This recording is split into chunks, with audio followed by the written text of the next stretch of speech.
Hi, my name is Devin. I'm one of the Arts, Culture, and Heritage Portfolio Librarians here at the Greater Victoria Public Library.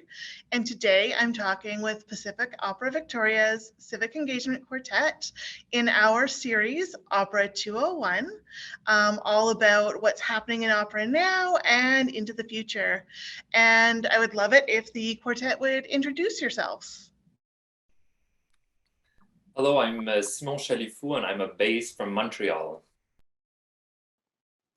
Hi there, my name is Ryan. I'm a countertenor originally from Newfoundland, but living and working in Toronto. Hi there, bonjour. My name is Mike Fan Zuming. I use they pronouns. I'm Chinese Canadian and queer and non-binary, and I have the great fortune of joining everyone from Toronto or Takaranto, land of the Mississaugas of the Credit, Haudenosaunee, Anishinaabe, and Huron-Wendat peoples. Hi, I'm Rebecca Gray. I'm a soprano and composer, also zooming in from Toronto. Excellent. Thank you all for joining me. So this question is, how are current understandings of gender identity and sexuality being addressed in opera currently? I'll jump in on this question. I think the stories that are being told on opera stages have continued to grow and grow. I think as the industry continues to reflect those who are creating both on stage and off stage.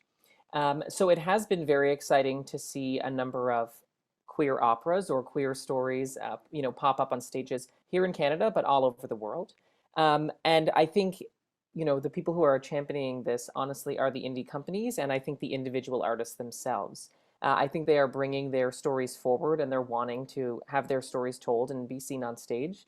And I think performers are wanting to be able to be their authentic selves. While there is always, a part of us that is acting or storytelling when we're on stage, I think there is something refreshing, though, to sort of being ourselves and being able to tell our own stories on the stage. I think in terms of gender identity and expression and how that is being understood, I think hopefully one change that I see as still a student is that our understanding of voice types are more and more being separated from our idea of gender. I think beforehand, many people would sort of think of like a soprano who's like a woman, with like a helmet with horns on it and is sort of like, always the kind of diva. And then, you sort of have your very kind of, romantic tenor or, your very manly bass. And I think more and more people are starting to understand that voice types and gender don't have to be linked. And I think hopefully the more and more that this idea becomes understood, both in kind of schools and just in the industry in general, I think the better for it will be. But there are lots of very exciting people who are doing wonderful work, like Mike's company, Opera Queens. Additionally, I and a colleague have a company called Opera Q, which also sort of champions queer stories in opera and hires queer artists. So there is a lot of exciting work being done, even here in Canada. And I'm very optimistic about what the future will look like. Yes, something I find frustrating about singing is that there's an aspect of biology that just affects what kind of voice comes out of your mouth.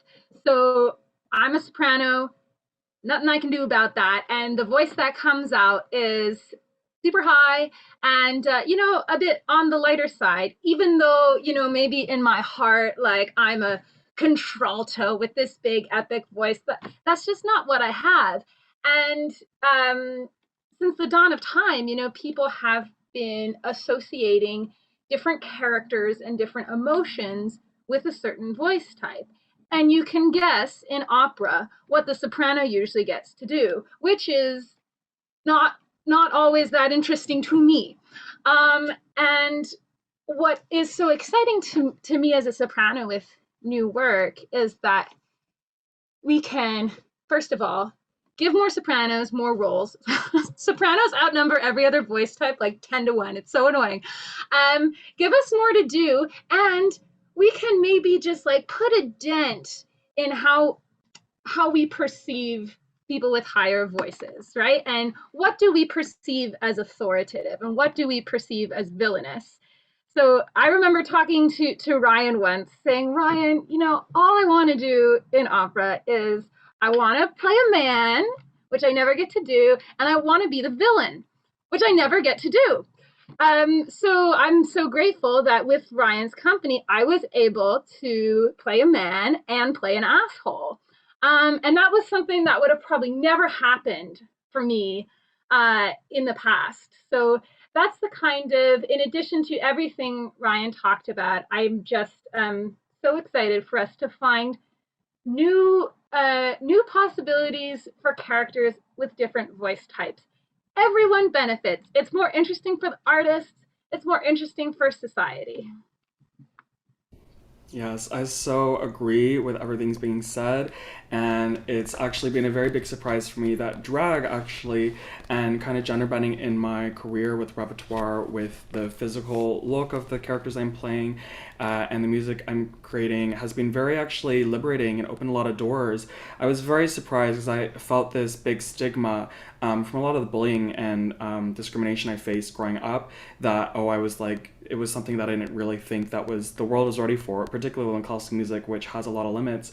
But I was very pleasantly surprised that ever since I started doing it, more and more people would say to me, this is amazing, and the reaction I would get from everyone really showed that there was a need for this in classical music. There's been a lot of already that in film and musical theater where people are crossing gender lines, but as both of them have said, there's been a lot of tropes established in opera, and beginning as a baritone, more the father villain type, and then transitioning to tenor where I play more the romantic lead, it's very confining. And although I love that repertoire, there's a lot of tenor repertoire I love to sing and love to perform, there are other roles I want to play, and it's always the grass always greener, because I want to play the poetic, simpering, delicate, beautiful heroine or the diva.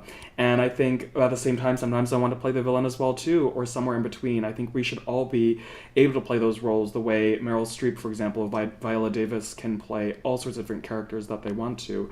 And so it's been very rewarding, and now being able to provide the opportunity to other singers such as myself.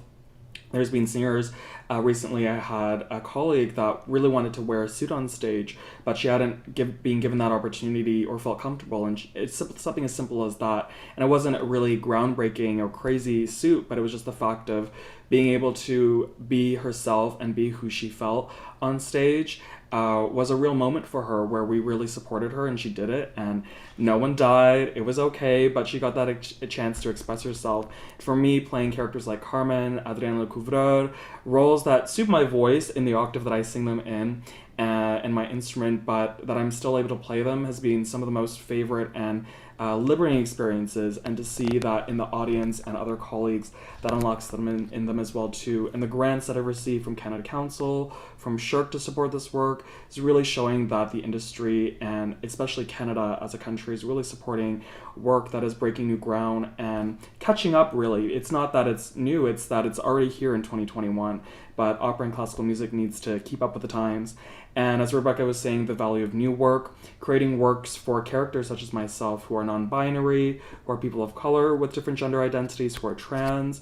And I've been part of creating and presenting new work, such as These Wings Are Meant to Fly by Steven Serpa, a queer American composer. I've been part of a 48-hour opera as well, talking about the discrimination that queer people of color face. So it's really rewarding being able to tell these stories, and having spaces now to have them created, and hoping that will really continue. And also because it's very rewarding for the performers, for the audiences, for the creators, and it's something we don't want to just be lost in this moment, but something we want to continue to inspire others and encourage others to really be authentic to who they are, and for them to let them know, especially the youth, for example, that are growing up, that it's okay to be who they are, and not everyone is always going to understand it or still won't understand it, but if you're shining as brightly as who you are, then there will be people that will resonate with you and see the value and the courage and the importance of your story.